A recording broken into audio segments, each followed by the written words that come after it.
Hello beautiful people, আজকে চলে আসছি মাদারীপুরের ভাইরাল পোড়া রুটি আর চায়ের দোকানে। আমি আসলাম সবার শেষে টেস্ট করতে।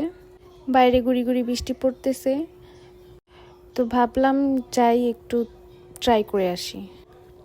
তো যেই ভাবা সেই কাজ, আমি আর আমার বান্ধবী মিলে আর আমার বান্ধবীর হাজব্যান্ড, আমরা তিনজনে গিয়েছিলাম এই পোড়া রুটি আর মালাই চা টেস্ট করতে।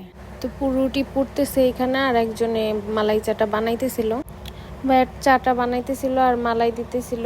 বলতেছিল আপু আপনার ভরপুর মালাই দিয়ে স্পেশাল একটা মালাই চা বানাই দিতেছি বললো, আর দিল ভরপুর মালাই চা। আর আমাদের এখানে রুটি আর চাটা হয়ে গেছে। তারপর আমি নিয়ে নিলাম চা আর রুটি, আর আমি নিলাম, আমার বান্ধবী ভিডিও করলো, আর আমার বান্ধবী নিয়েছিল, আমি ভিডিও করে দিয়েছিলাম। তো আজকের ভিডিও এই পর্যন্তই। কে কোথা থেকে ভিডিওটা দেখছেন অবশ্যই কমেন্টস বক্সে জানাবেন, আর ভিডিওটা কেমন লাগলো এইটাও অবশ্যই কমেন্টস বক্সে জানাবেন।